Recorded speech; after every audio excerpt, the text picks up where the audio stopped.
travelers, and today I have another story of the emerald-haired warrior. Now, before we begin, I have something great and interesting to say.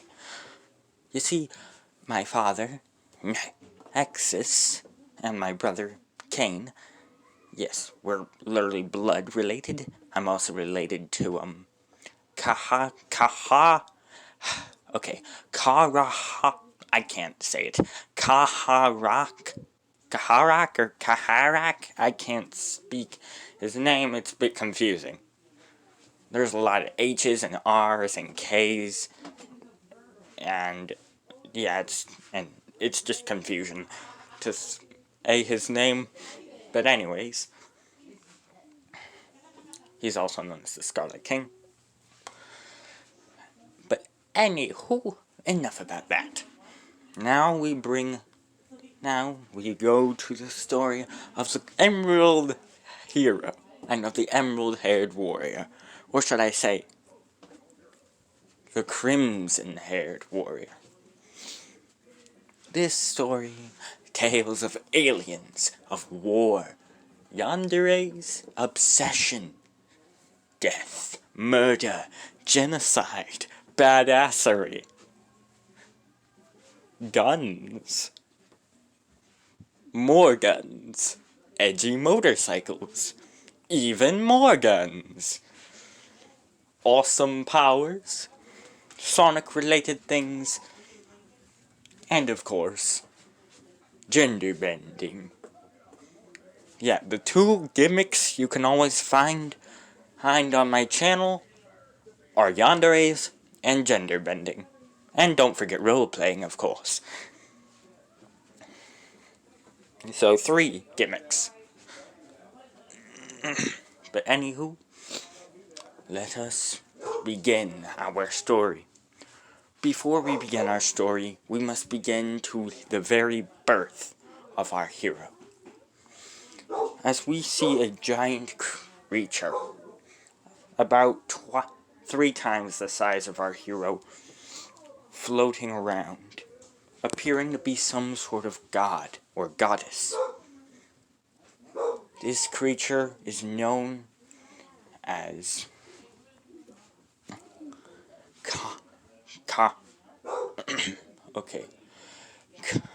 Kenna, Connex the Precursor. Connex the Precursor, spelled K-A-N-E-X. Connex the Precursor, or Kenna, yeah, K-E-N-H-A-H. Okay, not the second H, K-E-N-A-H. Kenna, or Kenna the Precursor, a very powerful and destructive godlike being, ruler of an alien race known as the Black Arms, an entire murderous race bent on destruction, death, and conquest. Of course, this powerful being has almost everything anyone would ever want. Power, a legion of endless soldiers, and of faithful soldiers, the power to conquer worlds, a sadistic genocidal pride, and the goal to conquer everything. What else could a girl want? Well, she was feeling bored. Yes, you heard me. This divine demonic deity was feeling bored. Why and how, you may be asking? Well, allow me to explain. She had destroyed so much, created in her entire race, and obliterated, conquered, and decimated entire galaxies. However, even the thrill of killing and fighting had gotten dull and boring. seeing as she had no rival to fight, she got bored pretty quickly.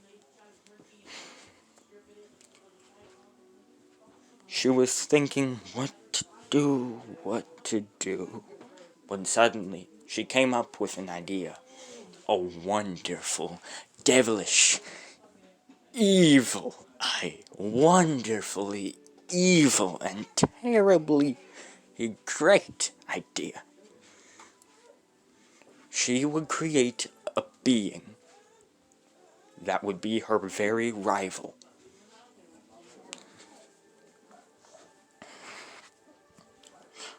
For all of eternity. A sort of partner, one could say.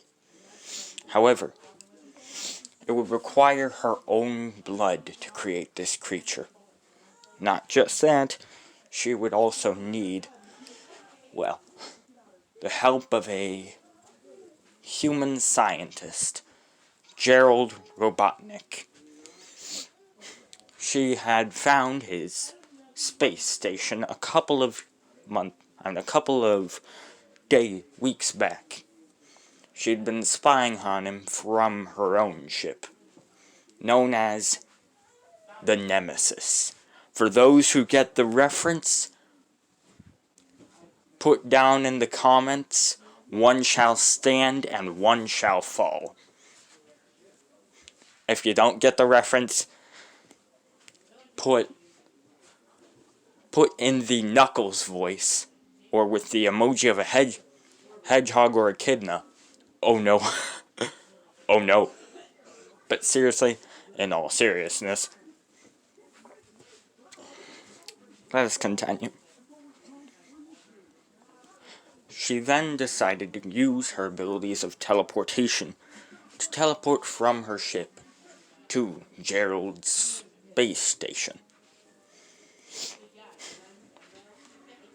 As we go to Dr. Gerald Robotnik, who is watching over his niece, or daughter, Maria. As he then says, alright, looks like everything's good with you today. No sicknesses, no symptoms. No symptoms of the sickness growing, which is good, very good. When suddenly a black and red portal opened out of nowhere. As he then said, Gah! Revealing what appeared to be a creature like no other. It appeared to be half Mobian, half wraith or demon, with 3 eyes, all 3 glowing with a red and destructive ruby-like shine. To put it in perspective, what he's seeing is pretty much beauteous red ruby-like eyes that are so beautiful and bright, they put Muzan's plum eyes to shame. Yes, you heard me right.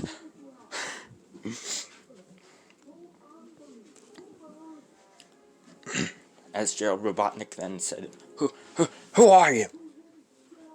Grabbing the nearest piece of metal, as she then said, Calm down, quiet down, Doctor. I am Kenna, or as many call me, Black Doom. I am a conqueror of worlds. I am I guess you could say, traveler. Yes, I'm an interstellar traveler, and I've seen that you lack the security for your spaceship here. I do not know why, though. I do not know why you don't invent something, I don't know, useful? Like maybe a ultimate life form of some sort. And I'd be perfectly willing to help. That is, if you'd listen to my idea. Gerald Robotnik, of course, being the sad, sorry sap he is, would say, Fine. Anything to help protect my daughter. As Kenna then said, "Good," shaking his hand. As we skip 2 months later, to a sort of incubation tube, or something like that. As we see the 7 Chaos Emeralds hooked up to what appears to be a giant machine, and that is also connected to this tube. Next to the tube, however, is a sort of bed, and on it is Kenna with a sort of tube going through her wrist into the machine. This tube, of course, is transferring her blood into the machine, as well as the energy from all 7 Chaos Emeralds into the machine as well. Yes, I'm making Deku in this freaking overpowered. If you didn't know, this is what if Deku was Shadow the Hedgehog. I know I'm a stinker.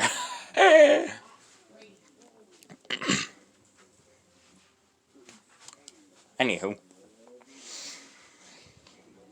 It was probably blatantly obvious when I said the words Black Doom. You're like, boy.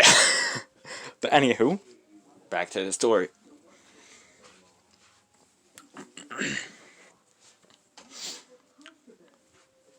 However, along with the Chaos Emeralds and the blood of, well, Black Doom, or Kenna, as she is called, also hooked up to the machine was the skeletal remains of a very powerful creature, the Mobian Hedgehog. Amongst the stars was a very strange world called Mobius. Mobius was controlled by animal-like creatures. And it was ruled by animal-like creatures. The strongest of these, however, there were 2 races in particular. Well, 3. The foxes.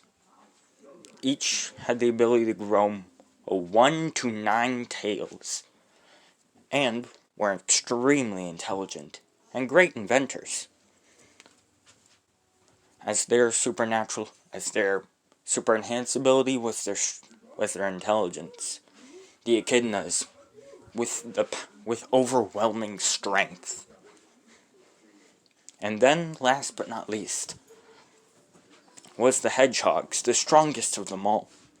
Now, while many of them may think the hedgehogs have the ability of speed, you would be most correctly mistaken, as the hedgehogs did not have the power of speed, but they had the power of, what is it called? I just said it earlier, not while recording, of course, but pretty much the more they move, the more energy they gain, allowing them to move at, well, supersonic and even light speeds. I still can't remember what it's called. But anyways. Now, of course,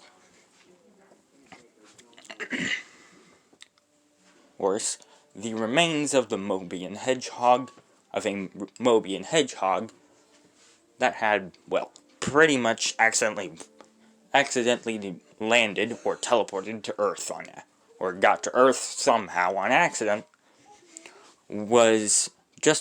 happened to land in the possession of Gerald Robotnik, who then decided to use the Mobian Hedgehog's form to create the ultimate life form, combining the 7 Chaos Emeralds with the blood of a basically goddess. Along with the power of a Mobian Hedgehog, he'd be too powerful. This ultimate life form would be so powerful. Well, that if he wanted, this creature would destroy the world. Of course, he was creating it as a guard for his daughter Maria. However, when the creature was created, and when the process was done, Kenna then said, "Now, inform me when he is done, and when it is done being built," she said. As we go to Kenna, who had teleported back to her ship, thinking of what the creature would look like. At first, she thought it would look like a nightmarish creature, something ugly and unholy.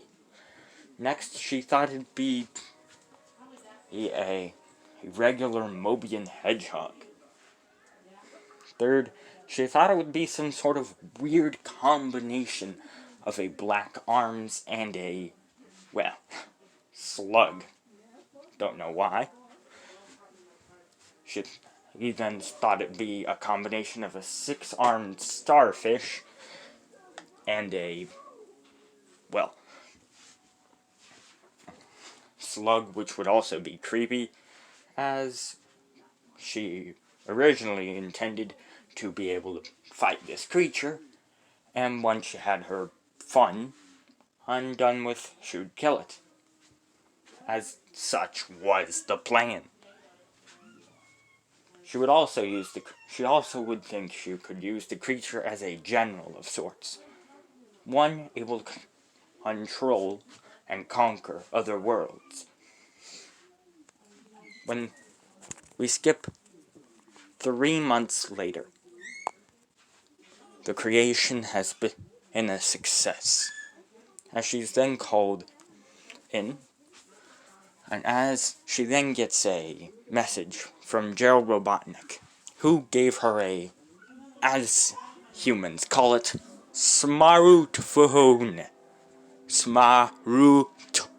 Phone. Or smartphone. As she then got a call, a call from Gerald saying that the creature was a success, and she should come see it. She then was kind of hesitant to see whatever nightmarish abomination she created. So, she waited a couple of minutes, but then decided, too far, I'm too far in, as she then teleported to Gerald Robotnik's space facility, as Gerald would then say, "Ah, Kenna, you're here. And Black Doom, you're here. Behold, I present to you the ultimate life form, Shadow. I'm the ultimate life form. You may choose its name, as you're technically its mother." As she would then look, seeing a being that looked like this, without the armor, of course, floating in the tube. Suddenly, all of her hesitations disappeared. All of her plans of killing the creature had disappeared. Now she sought to manipulate the creature into not only conquering and destroying the world along with billions of other planets, but also being a loyal equal to her in every single way. Like a king to a queen, or a god to a goddess.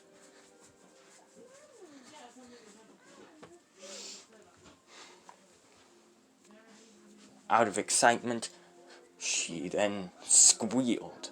But it was extremely quiet, to where not even Gerald, who was literally a foot away from her, could hear her. And she then said, "Very good. Keep up the good work, Doctor," as she would then teleport away. Now, hold on.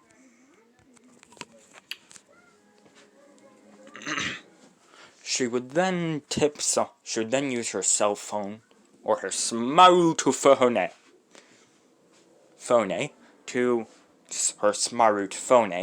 to contact the humans which were after Gerald Robotnik. GUN, or gun. She contacted them, saying, I'm pretending to be human, saying, I was on a short distance flight when suddenly I saw a guy in a sort of spaceship or space facilities creating some sort of monster creature. You have to stop him. They then asked what the man's name was and what the man looked like. She perfectly described Gerald Robotnik. The men then said they'd take care of it, and wha-bam. He disconnected the call, setting in place the very events which would come to pass as the death of Dr. Gerald Robotnik and his daughter Maria would occur. Of course, when this happened, the creature which she had named Izuku, which, fun fact, Izu or Ku actually means 9. Or is it Q? Q, you get it.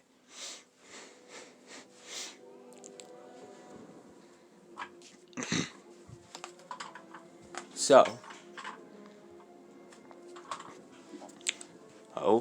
she then watched from the shadows as the events took place.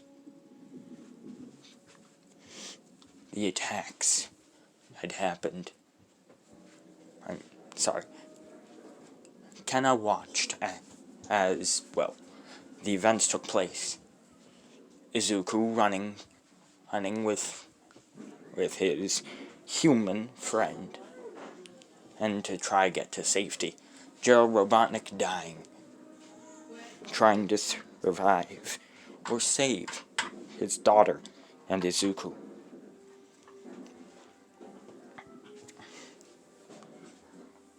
He then went into his lab and with his last breaths made a video.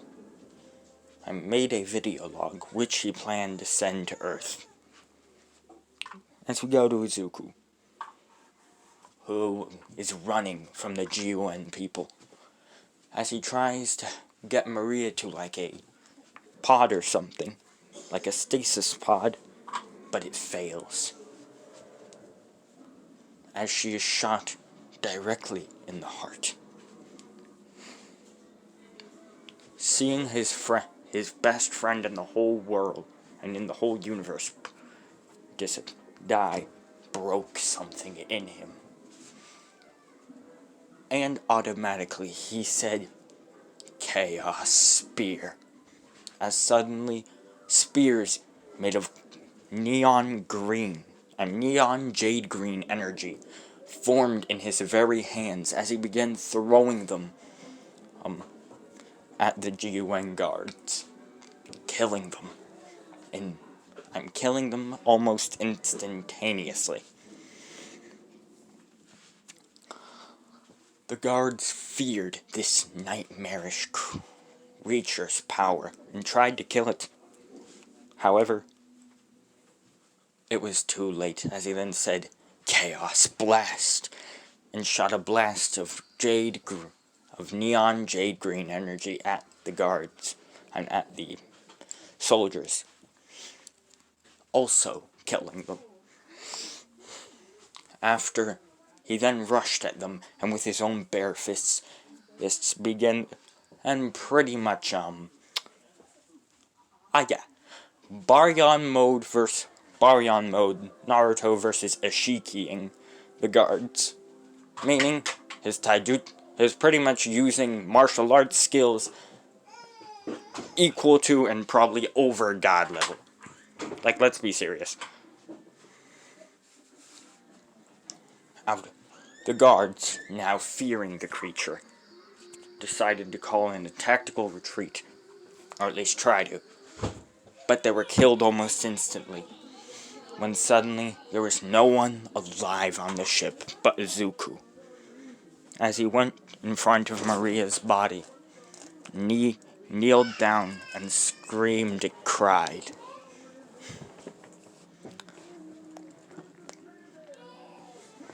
However, what he didn't know was that from behind him, another being appeared. A strange creature. As he then said, "Who are you? And how'd you get here? Are you with those humans?" As suddenly, the jade green energy began to swell in his palm, and she then said, "No, I am not Shadow. And no, I am not Izuku." Izuku, being scared, then said, "What? Who are you? Who are you? And how do you know my name?" And she then said, "Because I, Izuku, am your creator. Or, as a human would say it, your mother." Izuku then instantly feeling fear, and then felt a sense of warmth, and he then instantly felt a sense of warmth, knowing his mind knowing he should be terrified, but his body breaking down in emotions, as he then began crying, as she hugged him and said, "Shh, shh, shh, shh, shh. It's okay. That's humans for you, I guess."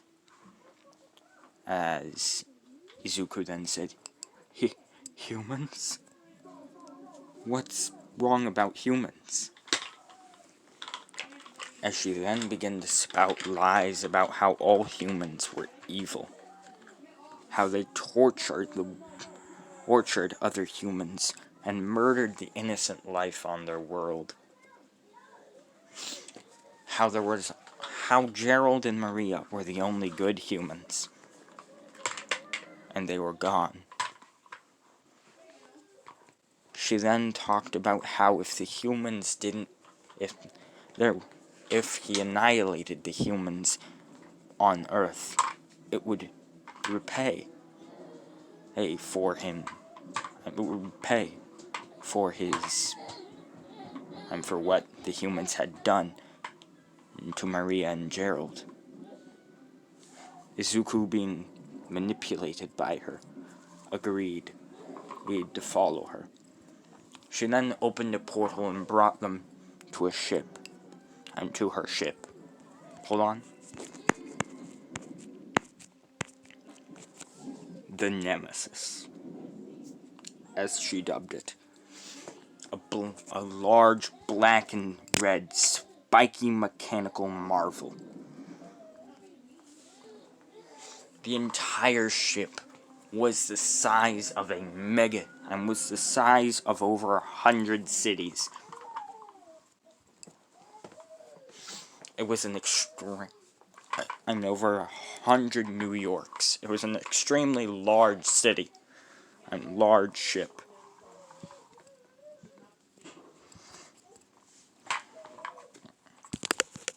She then told Izuku to wait while she got him his clothes. As he then said, "What are clothes?" As she then said, "Hold on, my child." As she then teleported away. As she then began snickering and cackling evilly, saying, "All is going according to plan." My genius truly knows no bounds. And soon, Izuku will destroy the whole human race. Yes. And not just the humans. Oh no. He'll destroy the Mobians too. Along with all of the other races which stand a threat to us. He'll destroy the Wisps and the seven deadly generals. He'll destroy and the seven deadly ones. He'll destroy all the animals, all of them robots, all of the humans, all of the aliens, and so on and so forth. And even all of the gods. Until there is nothing but black arms, conquering and destroying everything. As her voice began filling up with unholy malice, as she then gave a nightmarish grin and began chuckling villainously and terrifyingly.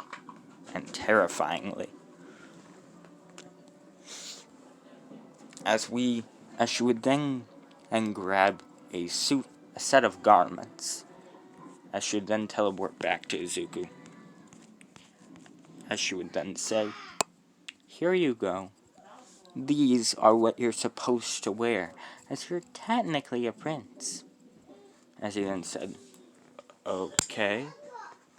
As he then put on the armor. And as he then put on the jewelry and clothes, a strange robe aligned with thousands of pieces of jewelry, ankle, knee pads, shoulder pads, ear jewelry, eyelash jewelry, eye jewelry, arm jewelry, tail rings and piercings, necklaces and finger rings and bracelets of all kinds, even ear jewelry and of all kinds as well. As she then said, "There you go. Now you look like a prince." As he then said, "Okay, mother." As she then said, "Very good. Now, since you're planning on your revenge, you need to train. Train long and hard, till you can destroy anyone in your path." I then said, "Yes, mother." As she would then say, "For this exercise, you will be fighting your sister, Eclipsa." As Izuku then said, "I have a sister?" As she then said, "Oh yes, Eclipsa." As suddenly a woman appeared out of the shadows, Eclipsa the Darkling. She is called, or Eclipsa the Conqueror, amongst others. She alone has destroyed two suns and conquered 2 galaxies, and has destroyed 2 suns and conquered 3 galaxies. Well, that's nothing compared to her mother. It's still quite a large feat. As she then said, So, this is my brother? And she then said, This is Izuku, the ultimate life form, and possibly our strongest warrior. And she then said, Ah, nice. Well, let's see what you got, little bro. Yes, yes. You heard me, little bro. Now, I haven't exactly read the comics. Comics like Archie or IV comics, I don't know what it's called nowadays. So I don't know, or I haven't read them a long time. So I don't know if Shadow is the older one, or if Eclipse is the older one. I honestly don't know. Just tell me in the comments, please. As we see Izuku, who then walk over to a sort of arena. As he is then told to fight his sister. As he then rushes up and tries to punch her. She, of course, blocks the punch with her palm, creating a shockwave. A small one, but still a shockwave. And she then says, Alright, now I know where to start you off at. Let's begin. And for real this time. As she would then jump at him with reeling her fist back and punching him in the stomach, sending him flying into a wall, but not breaking it. As we skip 6 years, Izuku is now at the age of, well, not 6 years, we skip 4 years. Izuku is at the age of 4 now. But still looks like a teenager. As he then says, where? Today was brutal.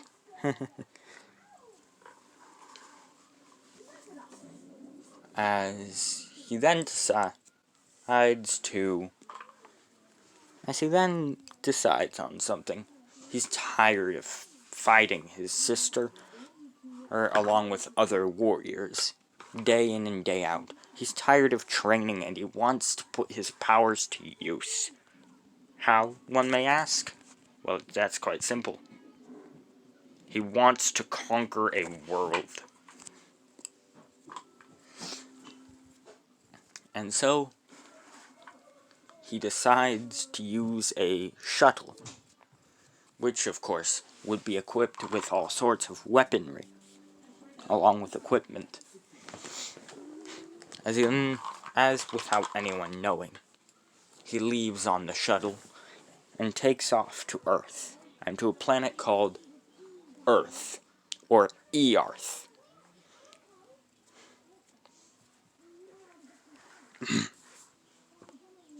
Or Terra, as it is called by alien species, and by inhuman species.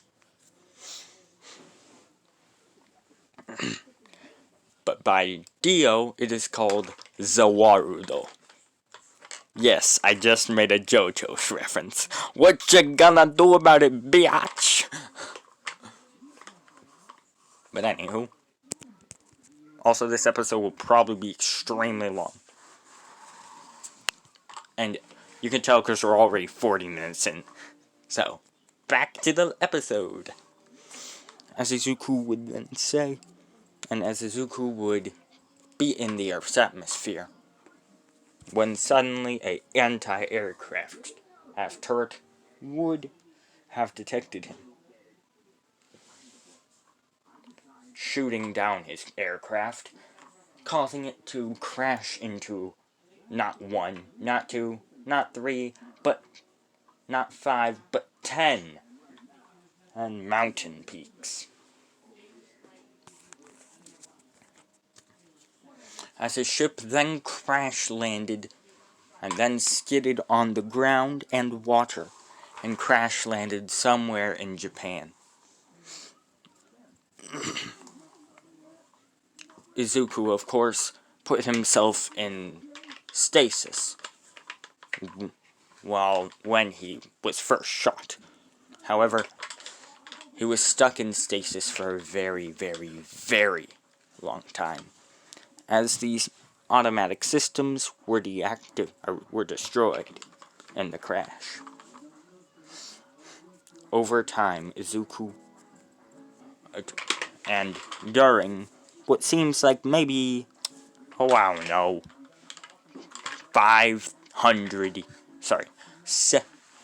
900 years, Izuku had forgotten, well, pretty much everything. He was memoryless. He had terrible amnesia, not even knowing what his purpose was, who he was, or why he was there.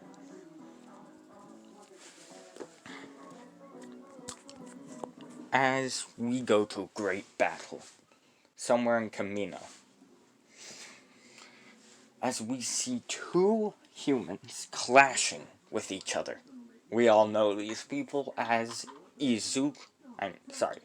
as All Might, Toshinori Yagi, and All for One, Hazashi, Ishigaraki.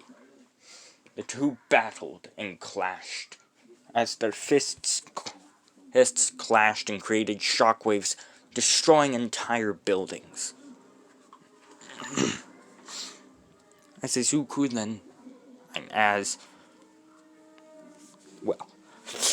All Might would punch All for One into a nearby, sort of mountain-esque area, or hill-like area, using a 100% punch, which All for One would have blocked, but still, due to the power of a 100% punch, it sent him flying.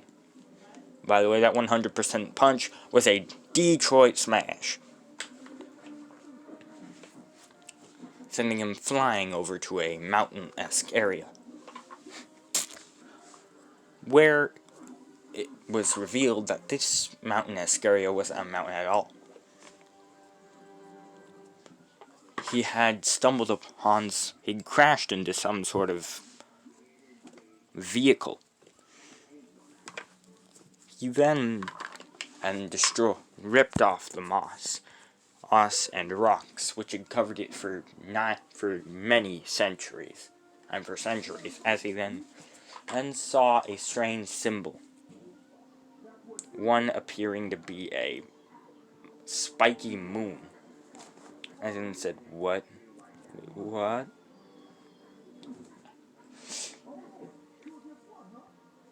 As he then, not a spiky moon, appearing to be some sort of red thing.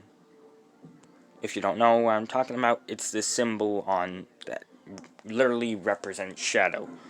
The one that kind of looks like a blade with sea with spikes in it. I don't know what that's called. As he then says, as All for One then says, this appears to be this appears to be inhuman technology. Did I just accidentally discover aliens?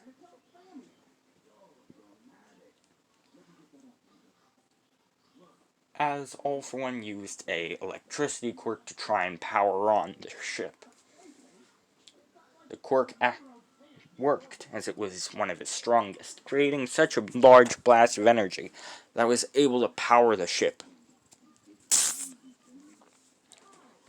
which then turned on, as suddenly all the rock, moss, and decay around it, along with the rust, instantly cleaned off, revealing it to be some sort of spiky black and red ship. He then entered the ship and, saw something strange. He saw a tube. Of course, it was two blurry to see inside of it.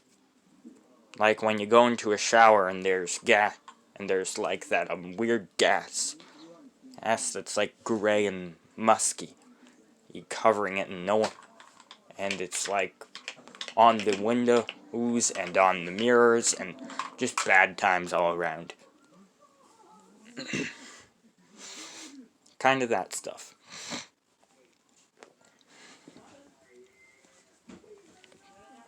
As All For One then said, strange. It appears to be some sort of hibernation chamber. As before he could even touch it, he heard New Hampshire Smash! Blasting in a hole. I'm ripping a tiny hole through, just human-sized, through the ship. As he then said, All For One, what is this strange vehicle you're riding in and you're piloting? As he then said, you Toshinori, you dolt, I'm not piloting. I'm the ship. This ain't even inhuman technology. I accidentally when you punched me, I accidentally found alien technology. And it appears there's an alien hibernating in that chamber crap. As he looked at the chamber which had been, kind of cracked. Reason? When All Might punched the human hole inside, the piece of metal, of course, slammed against the hibernation chamber, causing it to start cracking and shattering. As All For One then said, Toshinori Yagi, you idiot! Now look what you've done.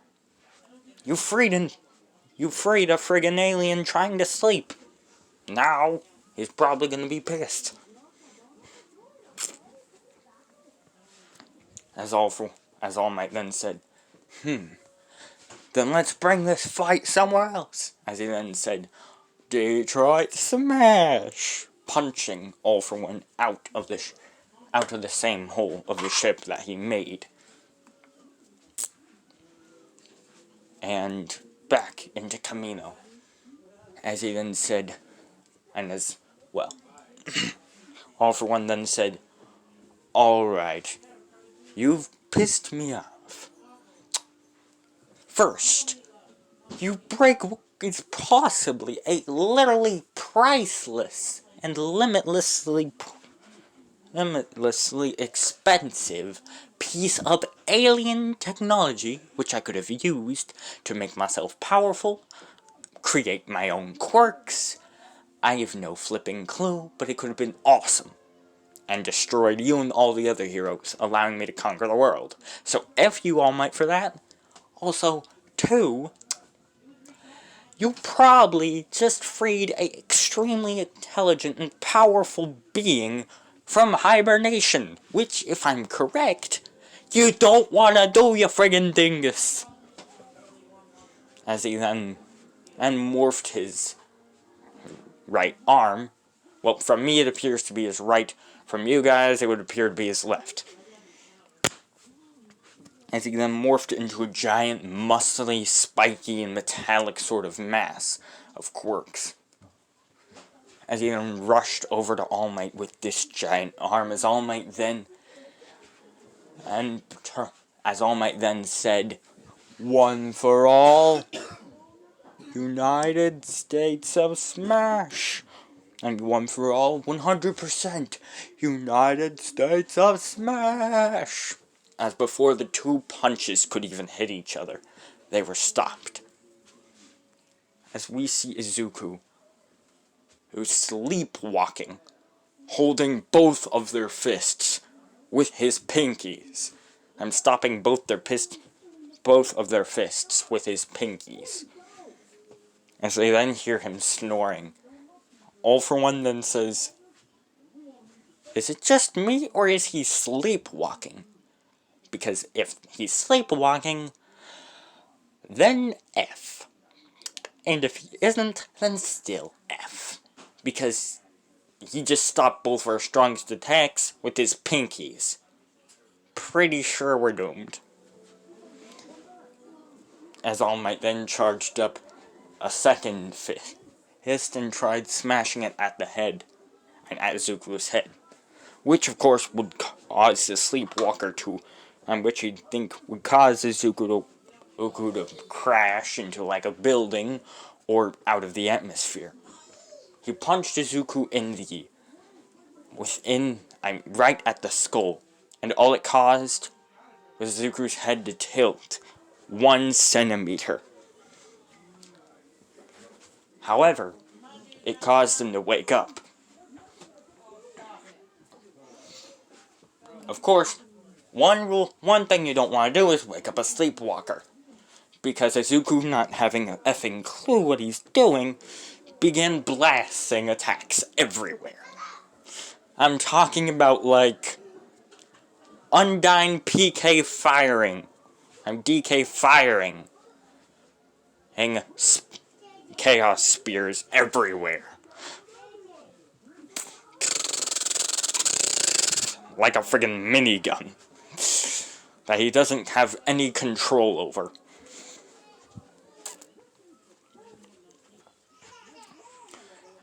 As All For One's just like, I told you to not wake up the alien. And what do you do, Toshinori? You wake up the effing alien that appears, that literally looks like it could one-shot us both into the sun. As he then says, you know what, I'm just gonna do this so I can get the hell out of here. As he then goes for an uppercut as All Might goes to punch him in the face. As they then say their strongest attacks. All Might, of course, says, United States, 100% United States of Smash! And I have no idea what the final attack for All For One's called, but yeah, both their attacks hit at the same time, causing massive damage. All For One's hit literally pretty much disintegrated All Might's entire digestive system. Meanwhile, with All Might, his punch pretty much wiped All For One's face out of existence, transforming it into a potato-looking thing. After the battle was over, Izuku, who had stopped blasting attacks, as he then said, where am I? As he looked at the two people knocked out and said, what are you? Where am I? Where am I? As Izuku being in fear, ran away to an alleyway. As we skip 5 years, Izuku is technically 9. Like, damn, boy! 9 years old, and already can stop All Might and All For One's strongest attacks with his pinkies. And at his 4, he stopped All Might and All For One's strongest attacks with his pinky fingers. So, oof. Like, big freaking oof.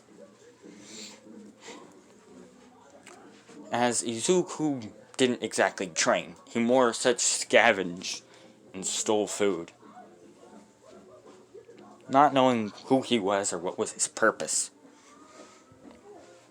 All he knew was he had to survive.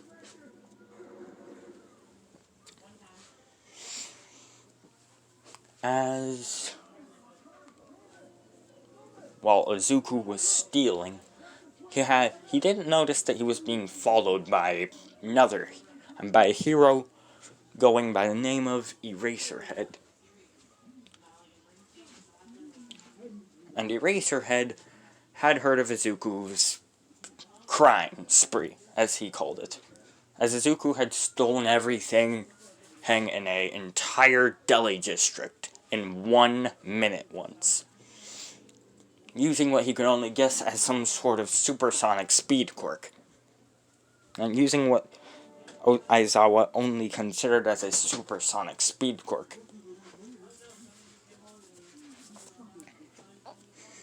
As he then got the drop on Izuku and turned on his quirk, saying, "Stop right there, villain." As Izuku then said, "Gah! As he then ran away. And as he then instantly broke Aizawa's scarf and ran away. Out of fear. As Aizawa then said, "What the hell? How was he able to use his quirk? I was using mine on him." It must not be a quirk then. Maybe some sort of new genetic mutation? That'd be terrifying. As Aizawa went to Nezu and told him about what had happened. Nezu then said, "Strange. What you are referring to is a creature, the look you're referring to is the look of a ancient creature long dead. It died about maybe, I don't know, around the same time as dinosaurs or cavemen? You see, a mysterious creature appeared on our planet many years ago. It was known as the Mobian Hedgehog, or that is what cavemen called it. Apparently, the Mobian Hedgehogs, only males, which I'm guessing is a bit racist, had the ability of incredible, and I quite literally mean incredible speeds, which would create lightning-like trails, trails of literal lightning, or energy. That's what it is called. Okay, Sonic's ability is kinetic energy manipulation. The more he moves, the faster he gets. It's pretty much building up an infinite source of kinetic energy. As Nezu then said, you see, while many thought that these hedgehogs had some sort of engines or rockets in their feet, they actually didn't, as the hedgehogs had the legendary ability of kinetic energy manipulation. What they did with this ability was they moved so much and they kept building up energy. All this energy, of course, went to their speed, allowing them to pretty much go at the speeds of light, sound, or anything they even choose. The speed of thought, no problem. Speed of light, easy peasy. As Nezu then said, and as Aizawa then said, "So, you're telling me we have an alien? And so you're telling me we have a long-dead prehistoric creature on the loose?" As he then said, "Well, no, if you say it like, no, depending on the other things you told me, it doesn't appear to be a full Mobian hedgehog, as Mobian hedgehogs don't have demon-looking tails, and they most certainly didn't wear royal robes and arm and jewelry garments all over their body." Hold on. Sorry about that. But anyways, as Nezu would then say, "No, my guess is that this creature is a royal alien, mixed with that is a sort of hybrid of something else entirely, maybe demon, or demonic in origin, and a Mobian hedgehog. Both of these would allow the creature to have the ability of kinetic energy manipulation and the demon tail." As Aizawa would then say, "Okay, so what do we do now?" Hold on. Sorry about that. As Nezu would then say, well, according to the old scriptures, of cavemen, how they got one of these, as they called, gods to protect them, or at least watch over them, was by creating a combination of wheat, meat, sauce, and more meat, along with dairy. This divine combination, as the Moby and Hedgehogs called it, was so great that they literally created and that they literally gave these as offerings to the gods, as they called them. The Moby and Hedgehogs were revered as gods for their abilities of extremely powerful speed. However, they died out. So, we need to recreate this divine combination. And so we need to recreate this ancient combination in order to lure the hedgehog in. As he then said, and as Aizawa then said, and what exactly was this combination? As he then said, I'm pretty sure you'll know of it greatly. 1 bun, 1 log of meat, as they called it, 1 wheat sarcophagus, 1 log of the freshest beef, 1 ooze, 3 ladles of ooze, forged from the hottest of cauldrons. Grounded meat, slayed from the finest of pigs and cows. And last but not least, a divine golden like yellow ooze, which would be combined with the brown ooze. As Aizawa then said, that sounds absolutely disgusting. As he then said, those were the old names for the ingredients. What we call them today is a bun, a hot dog, chili, meat for chili, and melted cheese. As Aizawa then said, these things were lured in by chili dogs? As he then said, yup. As strange as it seems, one singular chili dogs were actually a large reason of conflict back in the caveman times. As you could see 10 Moby and Hedgehogs fighting over a single chili dog. The victor would get the chili dog and would be revered by the villagers as their god, and by the cavemen as their god. Each tribe had assorted different Moby and Hedgehogs. However, the strongest of the Moby and Hedgehogs, which seems like the one you're referring to most, but no one has found the remains of him yet, was Shadow. Shadow was a Moby and Hedgehog gifted with speed. He's stronger than any Moby and Hedgehogs before him. Not just speed, but enhanced intelligence and strength, along with martial arts, and longevity, or the ability to live much longer than anything else.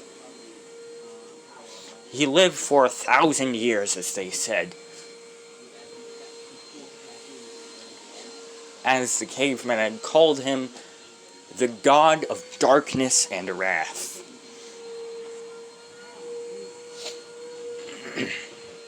For those who do not know, well,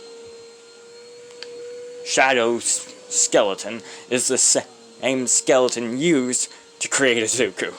So yeah, oof. As Izuku, and as we go to the Nemesis. It had been a tough of many years for Kenna, also known as Black Doom.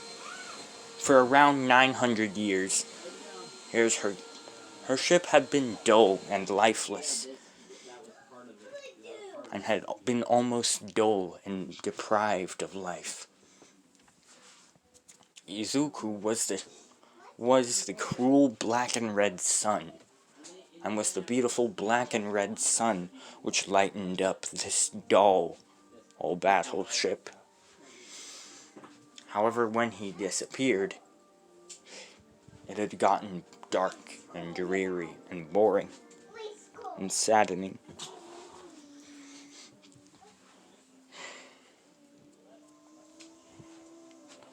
That was until one day Kenna had found something. A shuttle, being activated on the planet Terra, also known as Earth. She decided that she would go to Terra. And hold on. Alright.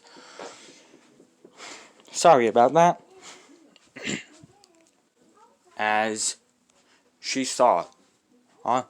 Kenna had seen the glow on the monitor of the shuttle, which she had then pieced together what had happened, Izuku wanted to, pretty much conquer his first planet, of course accidentally going to Terra, his birth world, and his original birth world, I guess one could say. As she had then decided to move her entire armada, meaning her entire fleet, to Earth. Meaning this is like, maybe, I don't know, a Decalion demon-looking aliens that are all black and red about to attack the Earth. If no one knows what a Decalion is, a Decalion is 1 followed by 100 zeros. That's a lot of aliens. As a song in Chicken Little once said, "It's the end of the world as we know it." But anywho, Kenna had brought her and had begun bringing her entire forces towards Earth.